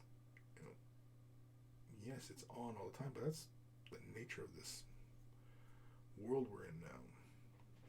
This 24-hour news cycle. No, that's often what leads to, our notion that the times are bad and people are going crazy, and yes and no. I mean, I can see it both ways on that, but for the most part, no. The world is just as crazy. We're still murdering each other over the stupidest shit. We're just hearing about it more now.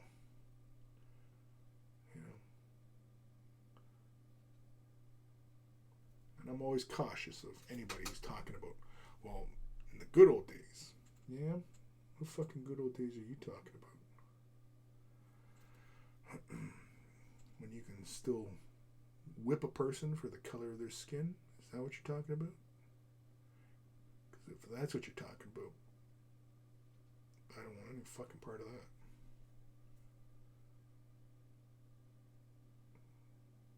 We're talking about when you can walk into somebody's home and take their fucking kids. Those are the good old days. Yeah.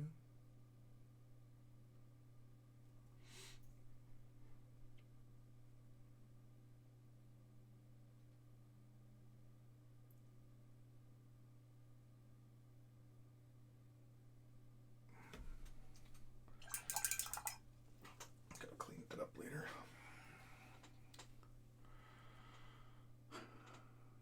Fire Drake 18. Are we pondering the riddle of steel? What is the riddle of steel? What is a blade without the flesh to wield it?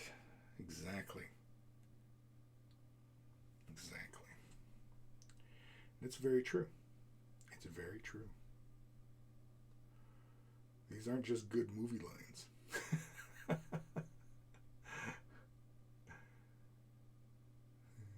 What is it? Tropic Thunder? Just because it's a movie doesn't mean it's not true. Or it's a theme song doesn't mean it's not true.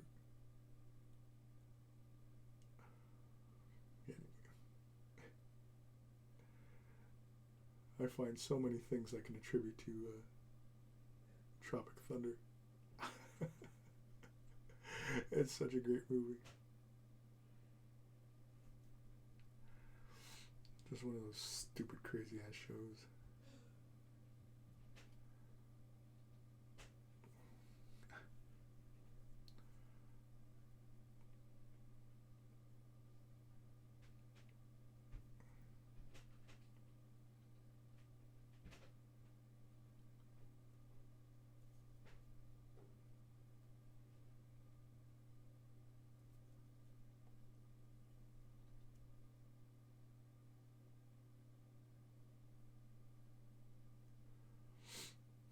Here's a question for some of you. Do some of you ever find yourselves painting, looking with one eye, but keeping both your eyes open, and you have to very concentrate on which eye is guiding your hand? I find that when I'm trying to get into some of these like nooks and crannies, I'm looking, but I can see through the model kind of thing. You know, like when you look at something close to your face, but one eye can see past it and the other eye. So I don't know what that's called, but anyway.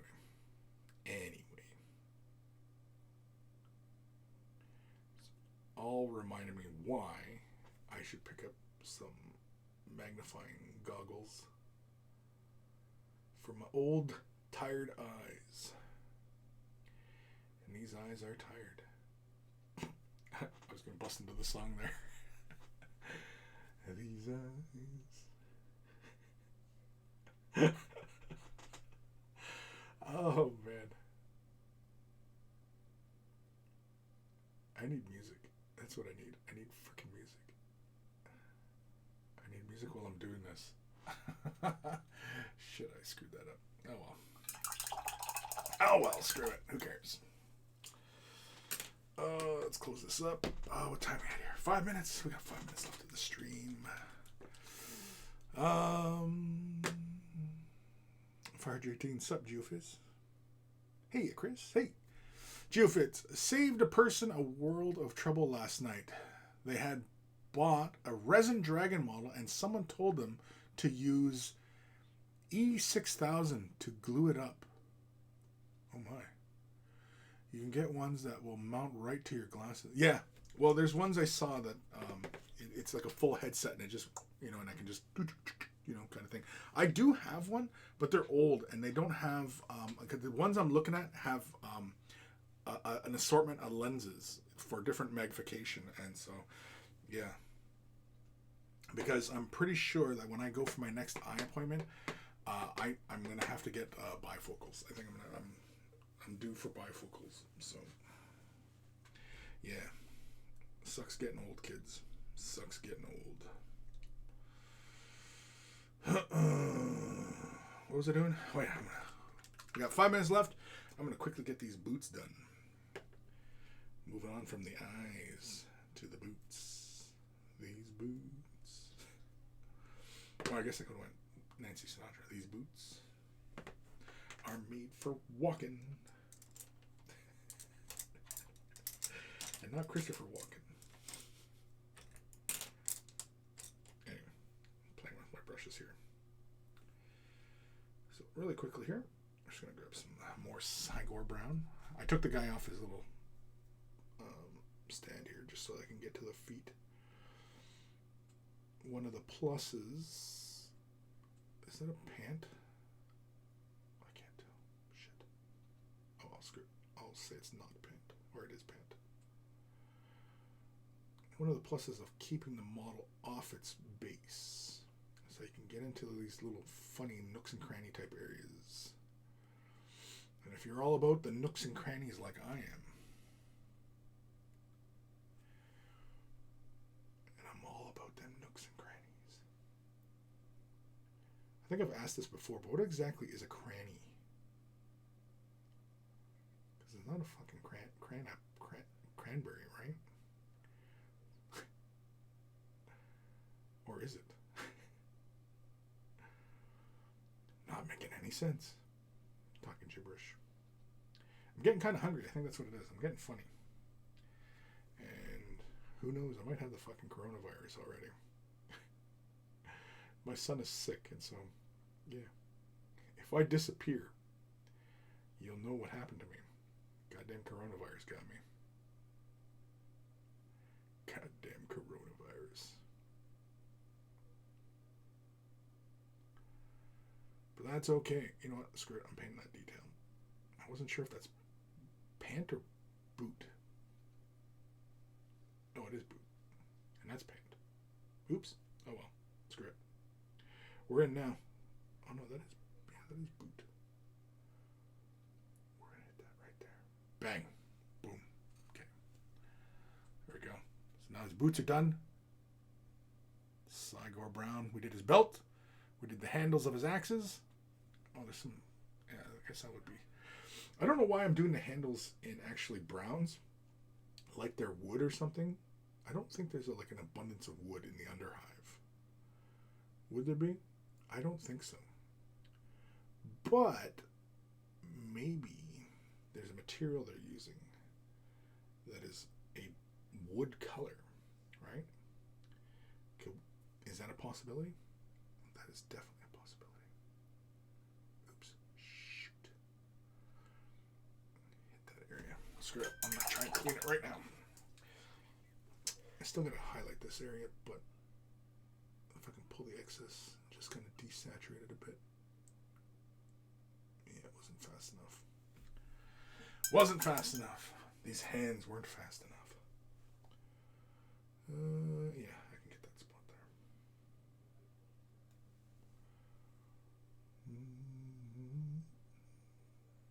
There we go.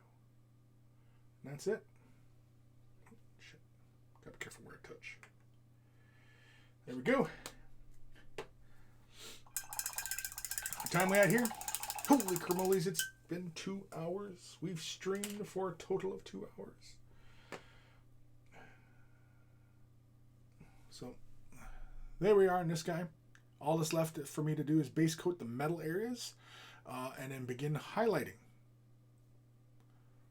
So, as I've mentioned before, that's 2 hours of work. I am not the fastest of painters. So, but that's okay, because I'm sure some of you out there are not the fastest of painters either. And that's okay. It's not a sin. Fire Drake 18. Crap. I think it's going to be difficult to get power to the shed, breaker box, and power from the house.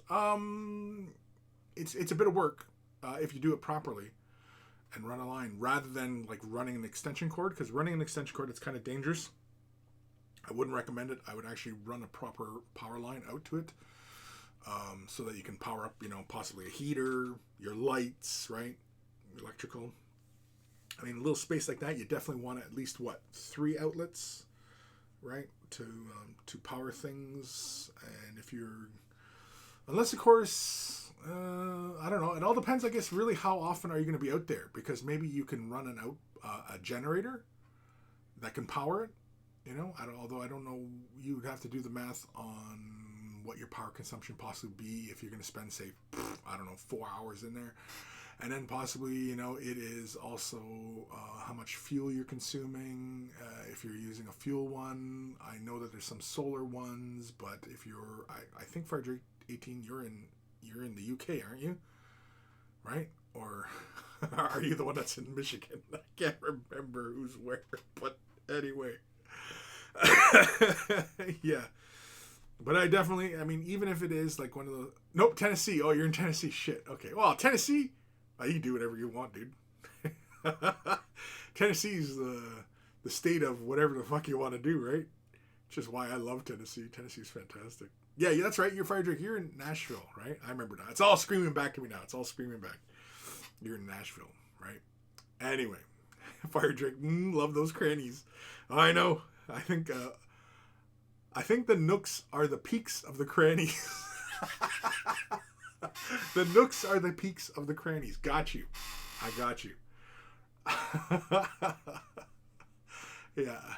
Yeah, I miss Tennessee. Tennessee was nice.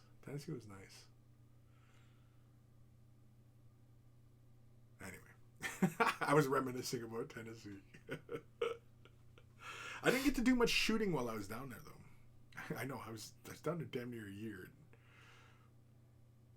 I didn't do much shooting. I was just working, man. I was just trying to make my fucking ends meet, right? I'm a working man.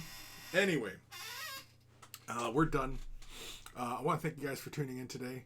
I want to thank everybody for, stopping by, saying hello, and listen to me ramble on. And, yeah, so there's a few things.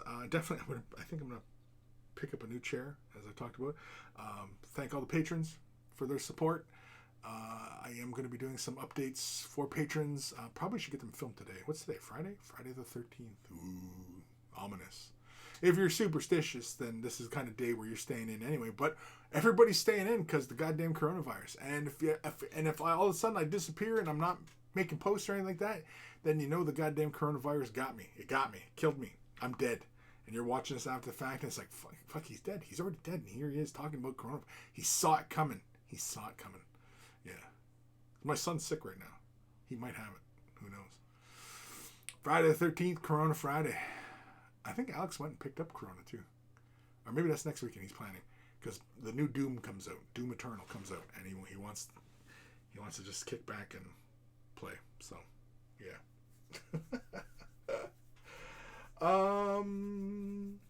I think that's it. We're done. I'm done. I want to thank you guys for tuning in. And if you're watching this after the fact, click the link in the description below if you want to support by Patreon, because that's how I do. That's how I do things. Unless, of course, I'm dead already. Coronavirus got me and I'm dead. In which case, I don't know, you can donate to my family and, funeral arrangements. Although, for if I do go, and, hopefully when you come and visit me, you'll find my tombstone. It'll be me encased. I'm going to make like Han Solo and Carbonite. That's how I want my tombstone to look. I want it to be me, like in horror. So every time everybody lays down flowers, it's me, encased in Carbonite. That's how I want my tombstone. Just so everybody knows.